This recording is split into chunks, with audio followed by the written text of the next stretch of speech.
What's up everyone, it's Brad with the Hodl Fandom.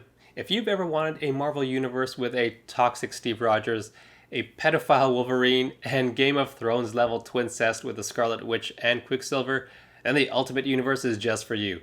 Issue number 1 of the Ultimates takes place in this universe and is also available on the Veve platform as an NFT. I'll give you the rundown of the story and my thoughts of it as an investment. Let's get into it.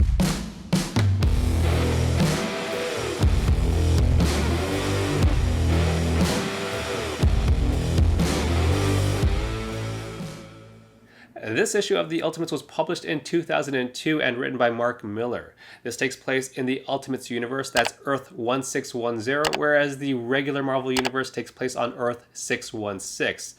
This is a bit of a soft reboot, so you don't have to read decades of backstory in the regular comics, you can just jump right in. So this issue, our NFT, is not the first issue of the Ultimates universe. The introduction of Earth 1610 was done 2 years prior with the release of Ultimate Spider-Man. This issue came 2 years later in 2002. What would surprise many casual readers is that this storyline spanned 15 years and concluded with the Secret Wars storyline in 2015. Also, what might be surprising is the fact that many MCU aspects were adapted from this universe. I know I introduced this video with some of the weirder parts, and there are a lot more weirder things to happen, but the MCU took many aspects that originated here. Captain America Steve Rogers, aside the fact that he's a bit of a jerk, the story of his struggles as a man out of time was taken out of here.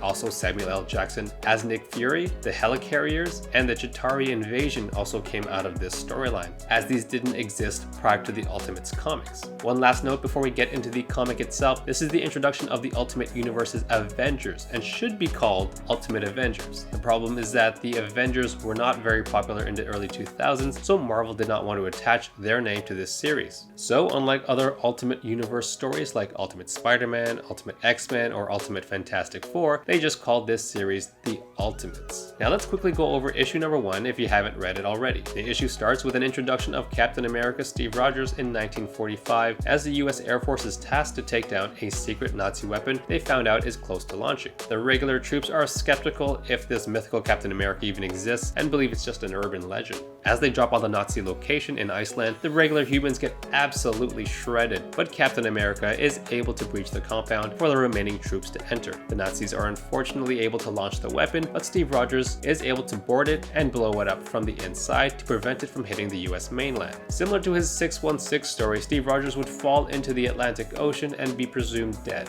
So that's pretty much it for this issue number 1 in a nutshell. It's the introduction of Captain America's story in this universe, and the first handful of issues in this arc really just sets the stage for the rest of the team.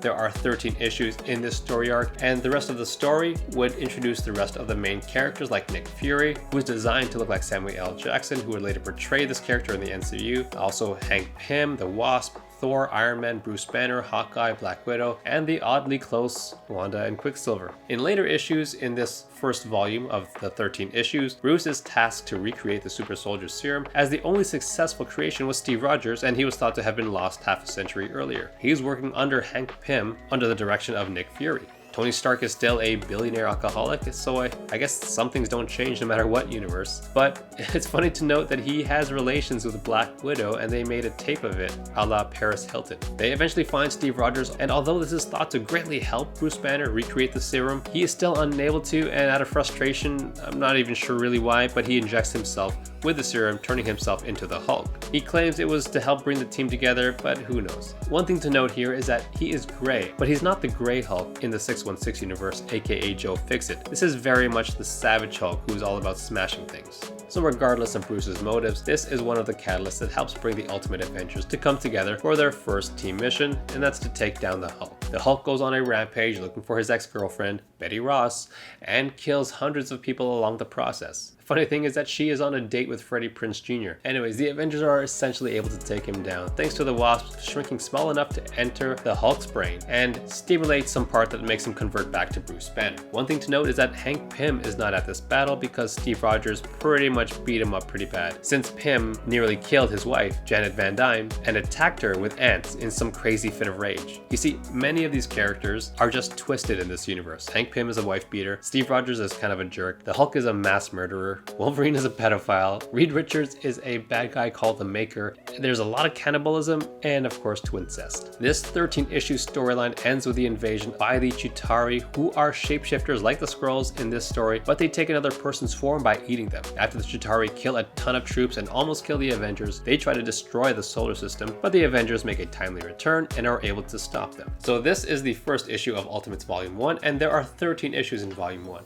It is then followed by Ultimates Volume 2 and Volume 3, as well as other stories of other superhero teams like Ultimate X-Men, Ultimate Spider-Man, Ultimate Fantastic Four, Ultimate Galactus, and the Ultimatum story, just to name a few. There are a lot of stories in this universe as it spanned 15 years of writing from the year 2000 to 2015.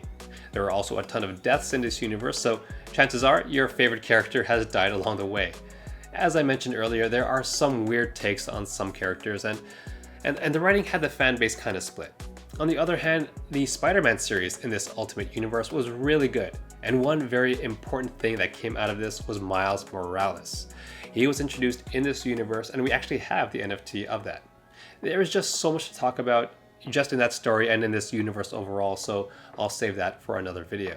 At the end of the Ultimates universe, 15 years later, it overlaps with the Secret Wars event, as alternate realities are basically destroyed, but with Miles Morales and this version of Nick Fury, that one that looks like Samuel L. Jackson, they both join the regular 616 universe. So let's touch on the value of the NFT as I see it.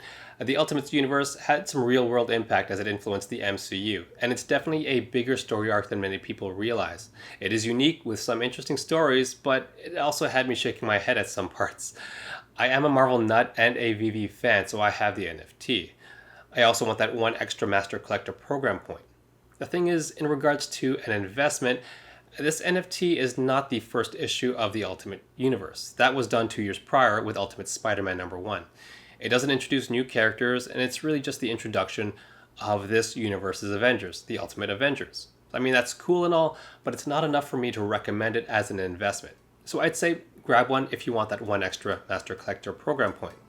Aside from that, there really isn't that much that can drive this value up in my opinion.